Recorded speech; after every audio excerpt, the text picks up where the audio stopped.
मुझे प्रभात कुमार पंडा सीआईटी राज्य संपादक। आज आम बर्षुआ माइंस रे धारणा देचु बोनस दाबी नहीं। ये माइंस टी 50 वर्ष धरिकी चली सेल कर्तृपक्ष लाभ करुले आज स्थानीय श्रमिक मानक 8% 3 रु अधिका बोनस एम आज पर्यंत देना।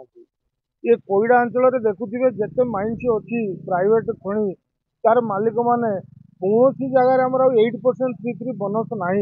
सबू जगार 20% 18% बोनस अच्छी किंतु ये सेल एत लाभ कले सुधा आज भी 50 वर्ष धरिक 8% 3 बोनस दौर एवं एवं नुआ नियम से आणुंट जो मैंने 21,000 दरमा पाईगले से बोनस मिल ना किंतु ये नियम बोनस आक्ट रे भी ये अंचल कौन जगार ये लागू होना। 21,000 पातु जिते भी दरमा पातु समस्त को ग्रस उपर अधिक दरमा मिलूँ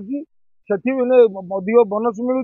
से आम वर्कर मैंने आज दाबी करुचु जे आमको 8% 3 उपर बोनस दि जाऊ 21,000 पाऊा वर्कर मैंने समस्त बोनस पातु ता सहित मेडिकल सुविधा आज मिलूना आमर ये सेल वर्कर मानक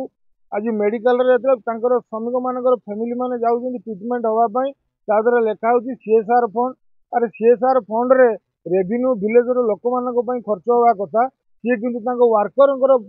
वर्कर मानक मेडिकल पैसा माने मेडिकल बाबद खर्च कर बड़ दुखर कथा। ता सहित पुलिस वेरिफिकेशन प्रत्येक 6 मास थे प्रत्येक वर्षर थे एवं एमानकर ग्रेच्युटी ना प्रत्येक वर्षर थे कंट्राक्टर मानक चेंज कर दिया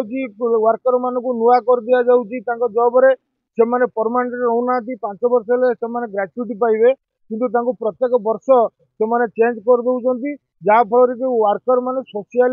सिक्यूरीटी रु वंचित रोचे। तेणु मुख्य दाबी हूँ बोनस एथर आम बढ़ई नबू 8% 3 उपरकू 21,000 दरमा जो मैंने पाँच से भी बोनस पाया दरकार। मेडिकल सुविधा आमर वर्कर सहित परिवार को मिलवा दरकार। पुलिस वेरिफिकेशन थे हो किंतु ये प्रत्येक 6 मास थे करी वर्कर मान जो भाव में छुट्टी करू माने छुट्टी नवा पड़ू वेरिफिकेशन करने पैसा दरमा कमी जाऊँगी। यही सब दाबी नहीं आज सीआईटी तरफ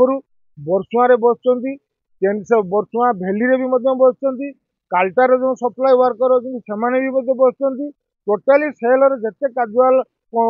सप्लाई वर्कर कंट्राक्टर वर्कर अच्छा समस्त ये धारणा